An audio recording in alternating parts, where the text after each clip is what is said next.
D'une simple passion à une expertise reconnue, nous vous partageons notre histoire dans le secteur du voyage responsable.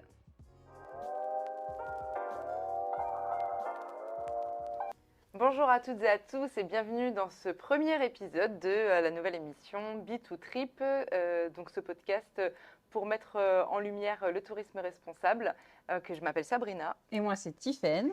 Et nous allons nous présenter, mais peut-être que dans un premier temps, tu peux un peu dire en quelques mots quel sera le but de ce podcast. Pour nous, ce podcast, c'est mettre en avant nos valeurs et nos engagements au sein du tourisme et plus précisément le tourisme responsable.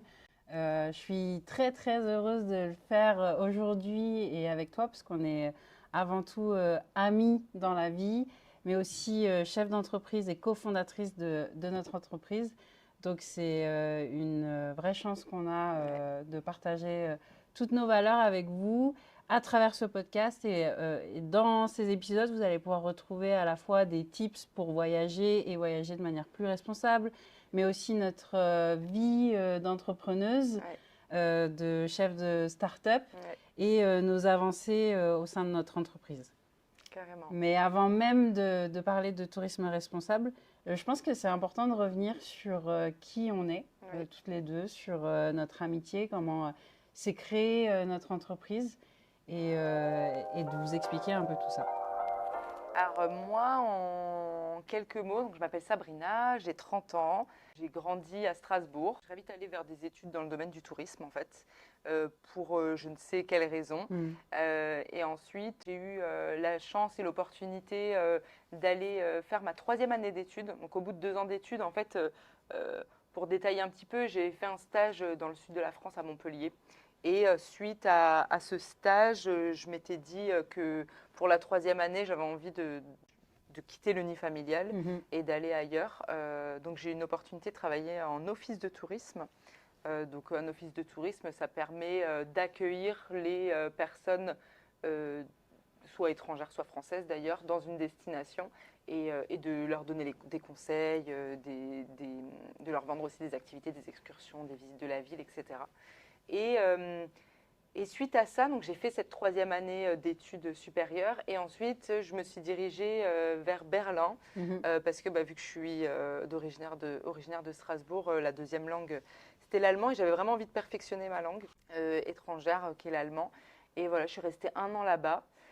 Suite à ça, je suis retournée en France pour continuer mes études. Et en fait, ça ne s'est pas forcément passé comme prévu parce que donc, je suis rentrée en août-septembre. J'avais déjà l'école qui m'avait acceptée, mais il fallait que je trouve une alternance pour être en études supérieures, mais ne pas payer l'école. Quand on est dans des écoles privées, et il faut avoir une alternance et on a la chance en France d'avoir certains organismes qui gèrent cette partie-là pour pouvoir payer l'école.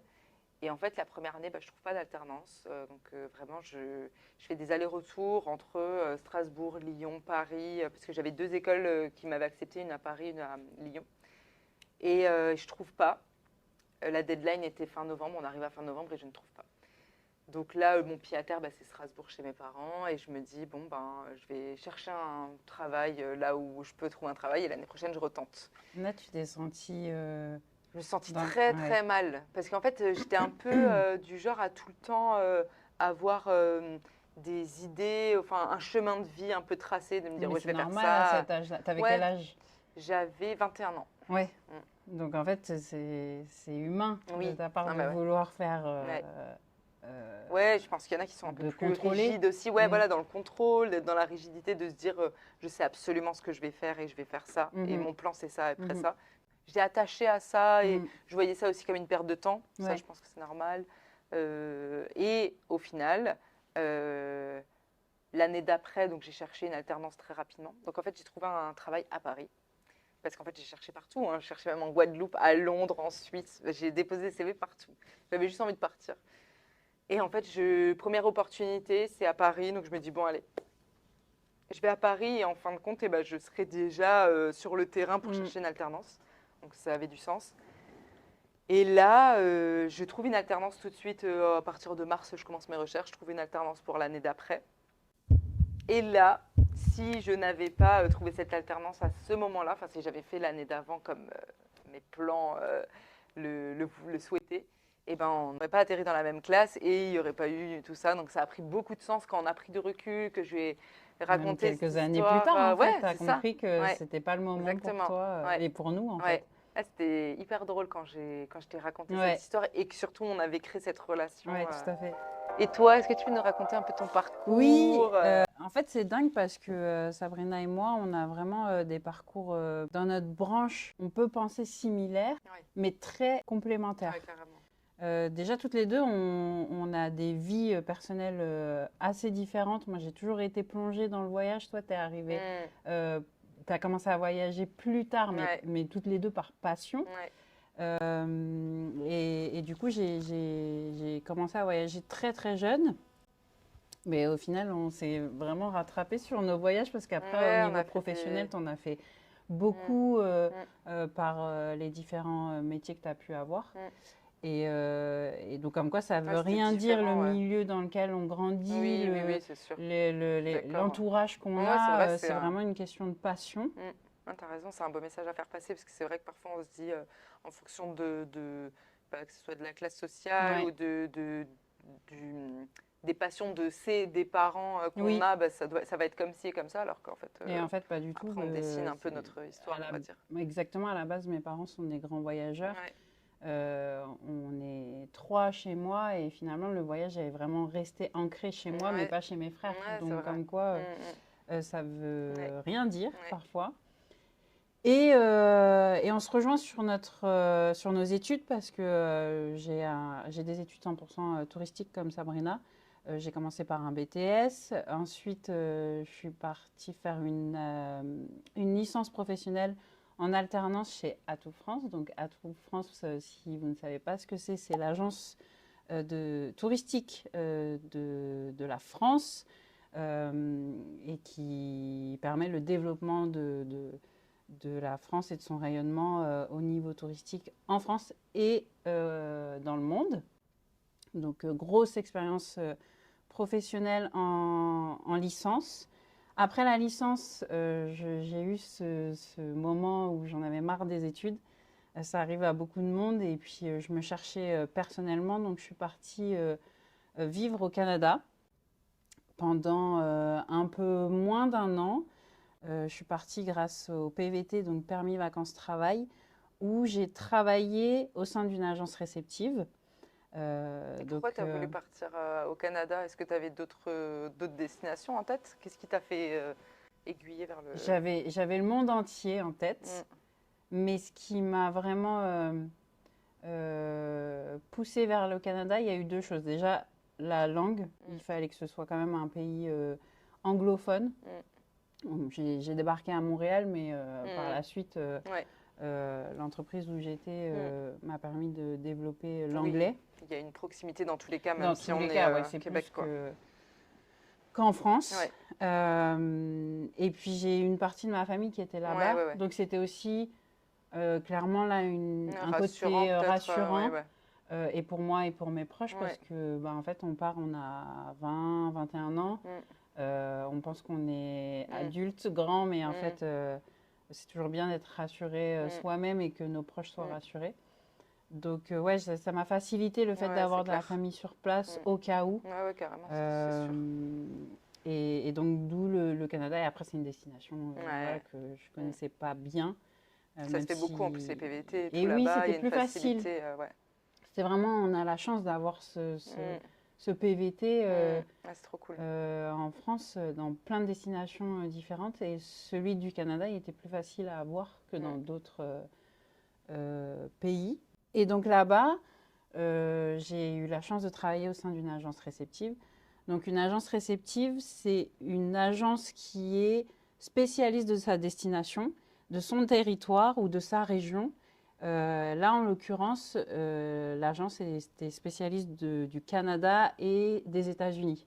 Donc on faisait venir les Français au Canada et aux États-Unis et on leur créait tout leur séjour sur place. Donc j'avais en charge que des comptes français, mais il y avait d'autres pôles espagnols, belges, etc. Et après, je réservais tout ce qui était prestations sur le territoire, hébergement, activités, restauration, etc. Tout ce qui fait un package en fait pour le voyage des Français. D'ailleurs, si vous avez des questions par rapport à l'expatriation, au séjour, au séjour longue durée, on va dire pour les étudiants ou les personnes qui souhaitent aller à l'étranger, ça peut être aussi une thématique de vidéo. Donc, tout à fait, parce que il y en a de plus en plus. Bah ouais, il y en a de plus en plus, carrément. Beaucoup de personnes se posent des questions. Et tout, le retour d'expérience d'une personne, ça peut être intéressant. J'ai travaillé quelques mois au sein de cette agence. Ça a été l'une des plus belles expériences de ma vie professionnelle. Et puis en fait, toi aussi, tu l'as eu à Berlin, aller dans une autre culture. Ça développe beaucoup de skills chez l'être humain. Après, je suis partie un peu voyager parce que encore une fois, c'est l'une de nos passions. Donc, j'ai eu la chance de découvrir un peu plus le territoire canadien et américain, enfin des États-Unis. Je suis rentrée en France parce que je savais qu'il fallait que je reprenne des études. Et pour moi, le mieux, c'était à Paris. Donc, je suis rentrée dans le but de me former à l'entrepreneuriat. Et surtout l'entrepreneuriat dans le tourisme. D'où l'envie de reprendre un master qu'on a fait toutes les deux à l'école, à l'EFHT dans le 14e, et qui ont été les 2 années d'expérience. Je ne parlerai pas en ton nom, mais je sais que ça nous a propulsés dans un autre monde et ça nous a permis de nous développer. Et du coup, c'est là où on s'est rencontrés toutes les deux, où notre amitié est née et où surtout notre entreprise est née. Carrément. Tu dis justement que l'entrepreneuriat, ça a été le pourquoi aussi de reprendre tes études, parce que quand tu pars de Paris pour aller au Canada pendant 1 an, tu n'as pas forcément pour idée de reprendre tes études à ce moment-là. Non, pas du tout. Pour moi, c'était vraiment, j'en avais marre. Il fallait que je fasse une pause. Et c'était pas forcément voulu du tout de prolonger un master. Et pour moi, j'en avais assez vu besoin de te retrouver, au niveau des savoir, études. Et en fait, je me suis très très vite rendu compte que d'entreprendre, il faut toucher à tout, s'y connaître dans beaucoup de domaines. Et j'avais pas assez de compétences et de notions. Et c'est pour ça que je me suis dirigée vers un master en tourisme international, en management du tourisme international, mais en plus dans ma branche très spécifique du tourisme. Et quand tu as eu cette expérience au Canada, est-ce que cette expérience-là, tu t'es dit, ouais, c'est vraiment ça que je veux faire? Ça t'a plu vraiment l'expérience professionnelle? Oui, c'est vraiment là où j'ai eu le déclic de me dire, pas le déclic où j'étais dans la bonne voie, parce que ça, je l'ai toujours su. Pour moi, je peux faire que ça. Mais le déclic il faut que j'entreprenne si je veux proposer ou travailler dans quelque chose qui me passionne et que je veux partager avec les autres. Sans ça, je ne pouvais pas entreprendre. Et pourquoi l'entrepreneuriat? Comment ça t'est venu? Parce que tu ne viens pas forcément d'une famille d'entrepreneurs en plus. Non, c'est vrai que je viens d'une famille qui est très dans le salariat. Il n'y a aucun jugement là-dessus, mais ils sont tous dans des grosses entreprises, bien installés. Ils sont très heureux comme ça. Donc, je suis un peu le petit canard boiteux là-dessus. Mais je pense que c'est caractériel déjà. On est entrepreneur ou on ne l'est pas, parce qu'il faut avoir une notion d'investissement sur du long terme où on ne sait pas trop où on va. Et il y a aussi beaucoup j'ai envie d'être mon propre chef. Et c'est pas qu'un mythe. Quand on dit je veux pas être salarié, j'ai envie de devoir absolument rien à personne, être libre. Évidemment, on n'est jamais libre, même dans l'entrepreneuriat. On est toujours régi par notre comptable, rendre des comptes à tout le monde, etc. Donc c'est autre chose. Mais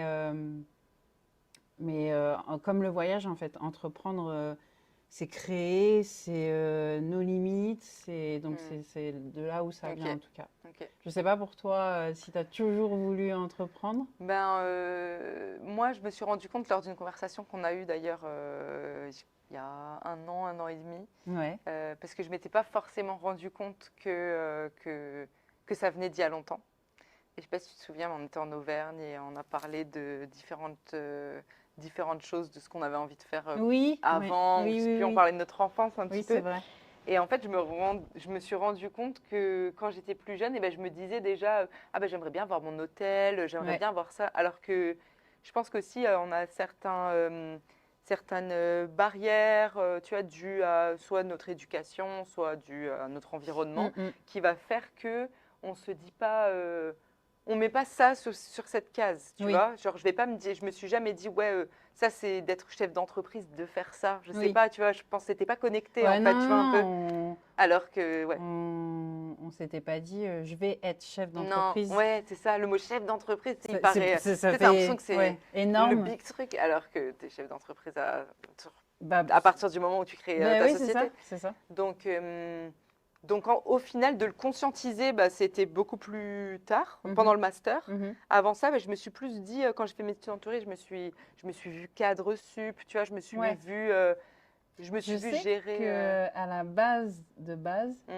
ton rêve jeune, mm. c'était d'être steward, Ouais, hôtesse de l'air. hôtesse de l'air. Ouais, carrément. Et Et là, c'est comme ça, ouais. ça n'a rien Ouais, à rien à voir, voir. Ouais, chef d'entreprise, ouais, mais tout est carrément. parti du fait Ouais. d'être hôtesse de l'air. Pourquoi hôtesse de l'air? Pourquoi hôtesse de Parce que l'air, ça, on l'entend travail de... Ouais, souvent c'est un dans le peu tourisme. comme quand tu dis à un enfant, qu'est-ce que tu veux faire plus tard? Je vais être maîtresse ou chanteuse, tu Oui. vois? Et ben moi, je voulais être hôtesse de l'air. Je pense qu'il y a le costume aussi, tu vois, Oui, enfin, il y a un idéal, le ouais, voyage, ça exactement. passe Tu te dis, par bon, tu là. voyages. Et c'est vrai qu'après, quand j'ai fait mes études supérieures, j'ai constaté que je pouvais voyager à travers mon métier sans être hôtesse de l'air, en fait, tu Beaucoup vois. même, hein. Bah ouais. Et en fait, j'avais rencontré lors de mes différentes études, il y avait des intervenants. Donc en général, les intervenants dans les écoles, ils ont un travail, plus ils donnent des cours, et comme ce qu'on fait maintenant d'ailleurs. Ouais. Et, en fait, il y en avait plein qui étaient chefs de produits touristiques et tout ça. Et après, ce qu'on a été, et en fait, Qu'est-ce que c'est, ouais. chef de produit touristique? Ouais, chef de produit touristique, en fait, c'est le fait d'être, bon, dans tous les cas, même si c'était pas chef de produit, j'ai jamais été chef de produit touristique, mais j'ai été dans La la production production. de circuits. C'est de monter des circuits, donc des itinéraires de voyage, et ensuite de les revendre. Soit il y a deux possibilités, soit on les revend au voyageur final, comme vous et nous, soit on le revend à des comités d'entreprise, à des agences de voyage qui vont ensuite les revendre. En fait, soit c'est en B2B, soit c'est en B2C. Oui, Soit tu le revends aux voyageurs, soit tu le revends à des entreprises qui vont le revendre à leurs salariés. mais ça, on vous Mais l'expliquera ouais, dans d'autres épisodes. ouais. En tout cas, ouais, il y avait d'autres moyens pour moi de voyager. Et l'entrepreneuriat, ensuite, pour vous expliquer, c'est que on a été, donc les études qu'on a fait dans le master, il y avait pas mal de justement de Ouais, créativité, de création d'entreprises, l'entreprise. d'agences de voyage, de circuits. On était beaucoup dans la créativité et dans l'entrepreneuriat du coup. Et après, en fin d'études, en fait, on avait un projet en équipe. C'était une création de start-up, donc créer un projet innovant euh, dans le domaine du tourisme. Et on était ensemble Mm. avec également deux autres personnes.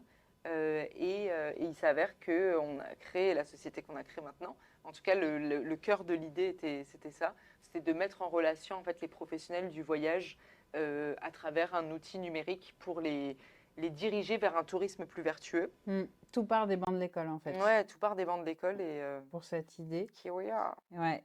Et aujourd'hui, ça fait quelques années qu'on est sur notre entreprise. Ouais. Donc, c'est pour ça qu'on a voulu aussi partager tout Mm. ça avec vous et montrer à quel point tout est possible en partant de zéro. Ouais, Est-ce que tu peux en dire plus sur ce qu'est B2Trip et à qui on s'adresse?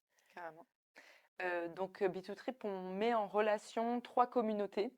Donc, on les a un petit peu abordées, mais concrètement, il va y avoir ce qu'on appelle les tours opérateurs. Donc, c'est l'agence de voyage en général, c'est comme ça qu'on l'appelle. Eux, ils sont experts des voyageurs. Donc, ils se trouvent par exemple sur le territoire français. Et si vous allez vers une agence de voyage que vous allez appeler agence de voyage, mais qu'en fait c'est un producteur, donc c'est un tour opérateur, et ben, il va être en relation pour créer un voyage avec une agence réceptive, donc à destination qui sont eux experts de la destination. Donc si on prend l'exemple d'un voyage en Slovénie, il va y avoir le tour opérateur en France qui est en relation avec une agence réceptive slovène Mhm. qui, eux, donc, sont experts de la destination.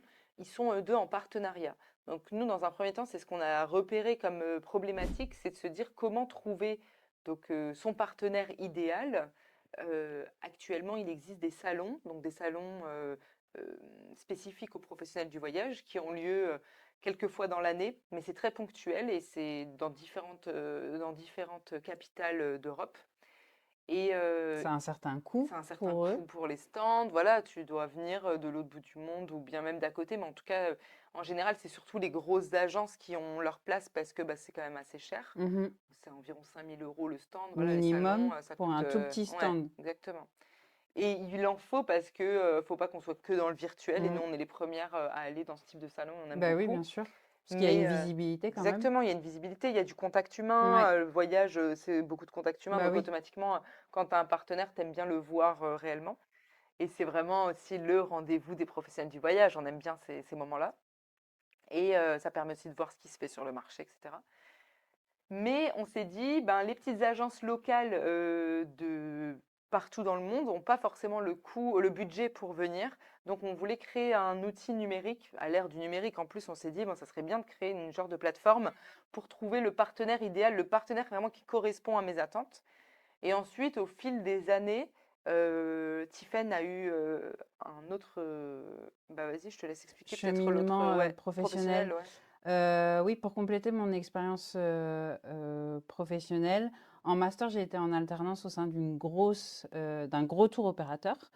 Et ensuite, à la suite du master, j'ai été embauchée au sein du CSE Renault de Guyancourt. Et en fait, on nous a jamais parlé de ça pendant nos études, Ouais. de la force des comités d'entreprise. Donc, un comité d'entreprise, pour ceux qui ne connaissent pas ce que c'est vraiment une entité qui fait partie même de votre entreprise.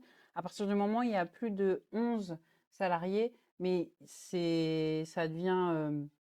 il devient important vraiment quand il y a une cinquantaine de salariés. Ouais. Et vous avez des droits en tant que salarié, des subventions allouées pour tout ce qui est activité sociale et culturelle.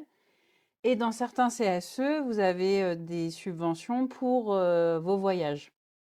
Vous savez, quand vous avez la place de cinéma moins chère Voilà, c'est ça. avec votre comité d'entreprise, c'est juste que maintenant, avant c'était CE, comité d'entreprise, et maintenant ça a changé, c'est CSE, comité social et économique. Voilà. Et donc, j'ai eu la chance d'intégrer ce CSE à la Qui fin est du big en master, plus. qui est très, très gros, qui s'adresse à plusieurs milliers de salariés.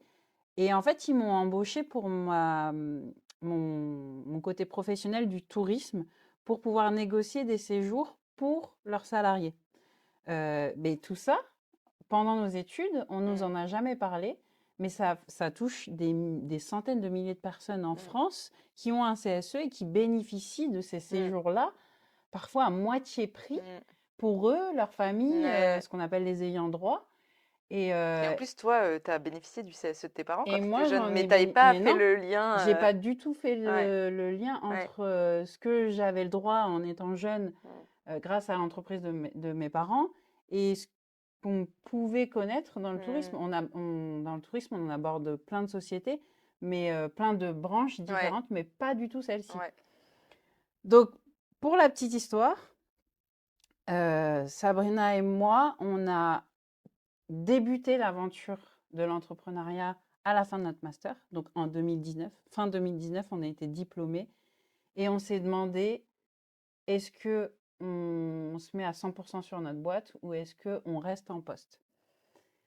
la vie fait que et parfois on a des factures à payer, donc on n'a pas le choix et on a gardé nos postes. Donc moi, j'ai été en CDD à ce moment-là au sein du CSE Renault. J'avais ma période d'essai. Ouais. Et toi, tu as été prise en CDI Mm. au sein d'un tour opérateur Ouais. aussi, mais très spécifique. Ouais. C'est là où j'avais fait mon alternance en fait pendant 2 ans et ensuite ils m'ont poursuivi en En CDI, voilà. CDI. Et donc ça, c'est fin 2019. Mars 2020, Mm. arrive le Covid, Ouais. la Covid. Et Là. oui, voilà, on se comprend, on s'entend.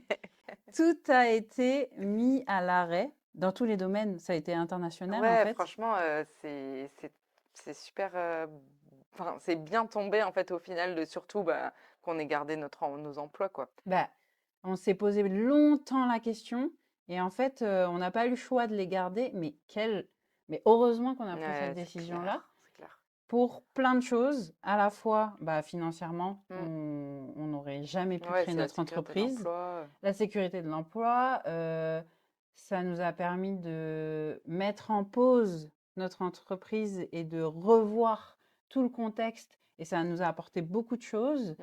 et ça nous a permis d'avoir du temps et de prendre en maturité professionnellement et surtout d'avoir des expériences encore Mm. plus Ah bah oui, approfondies c'est clair, ça sur aurait le pas comité été pareil. d'entreprise, sur le tourisme Mm. responsable, comment l'amener, parce Mm. qu'avant même le Covid, c'était trop tôt en Ouais, ouais, fait. On ouais, s'est ouais, c'est rendu compte que clair. c'était trop tôt Mm. d'aborder ces sujets-là au sein Mm. de nos communautés. Ouais. Et puis d'avoir du temps pour tout repenser, la stratégie, Mm. etc. Et en fait, justement, quand j'expliquais qu'est-ce que notre entreprise, donc B2Trip, avant le Covid, eh ben, pour nous, bah, c'était seulement, on va dire, de mettre en relation les agences réceptives avec les tours opérateurs, donc vraiment les professionnels du voyage. Et après, le fait que Tiffen ait cette expérience au sein d'un comité d'entreprise, donc CSE, eh ben, ça nous a montré que l'impact qu'on pouvait avoir et la pierre qu'on voulait apporter à l'édifice du secteur du voyage enfin, des voyageurs, en fait, de sensibiliser au voyage plus vertueux, plus responsable, eh ben, ils pouvaient avoir un réel impact en passant par les comités d'entreprise. Parce que, donc, comme tu le disais, il y a un nombre incalculable de personnes qui voyagent à travers Oui, les comités d'entreprise et qu'en fait, et en plus, c'est une action sociale. Hein, le comité d'entreprise, il a été créé vraiment pour cette oui, action sociale. Donc, pour nous, ça avait vraiment du sens ouais. de se dire, ouais, de passer à travers les comités d'entreprise. Donc, en fait, on a revu toute la stratégie même si ça a été tragique, hein, le Covid, ça a été très compliqué. Oui, Mais c'est vrai que ça a pu faire prendre le temps, de toute façon, à beaucoup de personnes, je pense que vous allez vous reconnaître là-dedans, de se dire, je prends le temps de faire quelque chose qui qui a me du plaît, qui a sens. du sens, Mm. etc. Donc c'est comme ça qu'en fait, on a tout revu et on s'est dit, ouais, en fait, cette plateforme, on peut aussi la revoir en se disant que l'écosystème, il est fait ainsi. Donc, euh, tour opérateur central et ensuite je trouve mon partenaire local et je le revends et je suis en deal avec le comité d'entreprise. En fait, tout ce schéma et tout cet écosystème, il avait vraiment du sens pour Oui. nous. Donc voilà. Ensuite, on avait à cœur de mettre le tourisme responsable au sein de notre entreprise, Mm. dans tous les cas, Ouais, il même fallait que ça soit avant central dans tous les cas. Hein. le Covid, Oui, oui, oui, c'était parce central. que, mais Mais là, ça a pris plus avant, de sens, ouais. ouais, c'est ça, parce que avant, il fallait pas trop le mettre en avant, ça pouvait faire peur aux Mm. entreprises, alors qu'à partir de la Covid, tout a pris sens. Ouais. Des lois, là, on voit toutes les lois qui arrivent La RSE. de la RSE qui, bah, pour nous, c'est aussi une très très belle Ouais. opportunité. Les entreprises ont des comptes à rendre Mm. sur la RSE Mm. et se tournent totalement vers, sont prêts en fait Mm. Mm. à proposer des voyages responsables. Ouais. On parlera du tourisme responsable dans le prochain épisode parce que Ouais. c'est tout un Ouais, débat, tout savoir un ce que contexte c'est et là-dessus, on vous concrètement. apporte pas mal de tips. Et je voulais souligner que notre entreprise, elle est 100% dédiée aux professionnels du tourisme et aux entreprises en Mhm. général. Mais en fait, le podcast, on voulait le diffuser au grand public parce que on s'est aperçu que nos premiers, les internautes qui s'intéressent le plus à nous, c'est pas forcément des personnes du comité d'entreprise, c'est pas forcément des élus de leur entreprise, mais aussi bien les salariés qui, eux, voient passer les voyages et qui, ces voyages-là, leur correspondent pas forcément. Ouais, c'est vrai. Donc, en fait, c'était important pour nous de s'adresser à tout le monde, à un public assez large. Ouais, pour parler du tourisme en général, du tourisme responsable déjà en tant que voyageur, même si sur B2Trip, on ne propose pas de voyage à destination directement des professionnels, mais on s'est aussi posé pas mal de questions de se dire, en effet, le salarié, comme tu dis, final, il a un comité d'entreprise, pour ceux qui en ont, qui sont dans des structures un peu plus grandes. Il y a aussi le fait de sensibiliser, parce que nous, c'est quelque chose qui nous tient à cœur, de se dire aussi, souvent on nous pose, dans nos entourages personnels, on vient vers nous pour les mêmes raisons. Ouais. C'est, est-ce que tu peux me donner des tips pour mon voyage? Ouais, j'ai envie d'aller là. Donc on s'est dit, on pourrait apporter quelque chose, et c'est aussi le fait qu'on soit complémentaires même sur ça, et qu'on ait vraiment une passion et qu'on voyage de la même manière. Et ça aussi, ça nous a fait dire qu'on voulait parler de façon plus large. Donc on est super contente en tout cas de faire ça. Tout à fait. Et ça avait du sens pour nous de s'associer. Déjà parce qu'on est amis dans la vie, mais notre amitié a grandi aussi avec la création de notre entreprise. Mais pour la petite anecdote, cette entreprise, elle est née suite à une dispute. Toutes les deux en master, que ce soit notre amitié ou même notre entreprise, c'est dans la difficulté qu'on s'est rendu compte qu'on pouvait s'associer. Et ça a fait tilt tout de suite. Je ne sais pas si tu veux revenir sur cette En fait, on avait pas mal de travaux justement en groupe, cette fameuse, ces 2 ans de master. Et un des premiers, donc c'était en première année. Oui. Pour vous dire, on avait déjà on a eu plein de projets en fait déjà avant de concrétiser B2Trip. Mais donc on avait un travail à faire en groupe et on n'était pas d'accord en fait, tout simplement. Et en fait, ça a pété et on s'est embrouillé. Disons-le. Et quelques minutes après, en fait, on a très vite su retourner l'une vers l'autre, s'excuser, en parler. Et il fallait juste qu'on finisse déjà notre travail aussi et qu'après on allait en reparler. Voilà. Et en fait, on était focus sur ça. Oui, on est toutes les deux très déjà sur les bonnes notes compétitives. Il faut qu'on soit les meilleurs. Voilà. De toute façon, il fallait déjà. Viens, on finit ça. Ouais, on finit ça et après on prend le temps de s'engueuler. C'est plus important de trouver une solution pour finir parce que il était timé en fait le devoir de groupe. Mais le côté humain, il est vite venu aussi. Tu vois, on voulait quand même. Tu vois, il n'y avait pas juste. Il n'y avait pas que on n'a pas juste mis de côté. On n'a pas juste mis de côté le problème et se dire bon, on parle de ça après. On a quand même vraiment parlé de ça, tu vois. Je trouve. Avec le recul, on a vraiment parlé de. Tu vois, on a mis justement plus, on va dire, notre ego de côté. On s'est parlé, on s'est dit Et toutes les deux à ce moment-là, on s'est dit ah ouais, elle a du caractère. Ouais. On va ça me plaît. On va s'entendre. Et en même temps. Avoir la force et le courage de s'excuser tout de suite, de mettre de côté, de trouver une solution ensemble, d'avancer et d'avoir la meilleure note de la classe. C'est très important. On s'est rendu compte très vite que du coup, les 2 ans, on allait les passer l'une avec l'autre à bosser.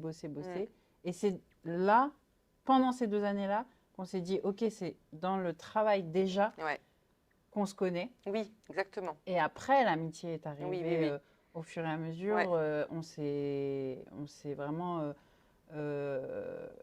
connus, on s'est apprises chacune envers l'autre. Et puis après, c'est parti très naturellement pour la construction de cette entreprise. Autre anecdote, on s'est connus en septembre à la rentrée, septembre 2017.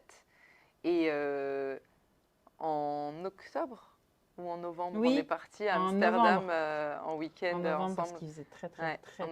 Il faisait super froid. Et en fait, c'est notre premier voyage ensemble. On se connaissait pas. Non, on se connaissait pratiquement pas. On était vraiment camarades de classe. Elle était avec des. Enfin, elles avaient prévu un week-end entre copines. Et tu m'as proposé de. Déjà, Mais c'est dingue. naturellement, je t'ai proposé à toi, Mm. parce qu'il y avait quelque chose, même si on ne se connaissait pas, on savait qu'on était un peu dans le même délire. Ouais. Mais par contre, on est parti sans se connaître. Mm. Donc ça a été notre premier voyage, parce que c'est dingue. Ouais, c'est ouf. Et c'est notre deuxième voyage ensemble, Un an qui a après. été notre révélation Mm. un an après, Mm. en Norvège, Mm. où ça a été une véritable révélation amicale. Ouais. Ouais, là, on s'est vraiment dit, parce que du coup, on était sur un autre projet. Enfin, vraiment, comme tu l'as dit, étant donné que c'est né sur pas mal de travaux, franchement, c'était 2 années hyper intenses. On était en alternance en même temps, on avait pas mal de travaux. Ceux qui ont fait des études savent. Et, euh, et en fait, on voyait qu'on s'entendait hyper bien professionnellement. Même si on était toujours en Ouais, on équipe était de connectés. 4, et bien, il y avait vraiment une connexion entre nous qui était très différente. Donc ouais, on a eu donc un autre projet, on s'est toujours vraiment liés. Mais c'est vrai qu'en Norvège, on s'est dit, ouais, c'est bon, on a une connexion, on s'entend bien, on se connaît bien professionnellement. Mais la vie a fait que le fait qu'il y ait eu le Covid, qu'il y ait eu des années qui sont passées, ça a laissé du temps aussi à notre amitié Oui, et à la confiance aussi qu'on peut avoir, parce ouais. qu'une entreprise, c'est pas rien. Et ça a fait que voilà, on en est arrivé là. Et de toute façon, on a beaucoup de choses à dire Ouais. sur cette amitié, sur cette évolution, Mm. sur qui on est et comment l'entreprise a évolué au fur et à Carrément. mesure des années, parce que il y a beaucoup de choses qu'on entend dans l'entrepreneuriat. Ouais, Mais, toutes les périodes, tout qu'on a ouais, passé, ouais. tout. On reviendra Ouais. là-dessus. Les étapes, les incubateurs, les organismes qui peuvent nous aider, voilà, plein de choses. C'est un peu le but de cette émission, Ouais. de vous expliquer un peu tout ça et d'en apprendre plus sur qui on est et ce qu'est Bitoutri. Ouais, carrément. Est-ce qu'on a autre chose à ajouter? Je pense pas. Alors on se retrouve la prochaine fois pour le prochain épisode. Merci beaucoup pour votre attention. À bientôt. Bye.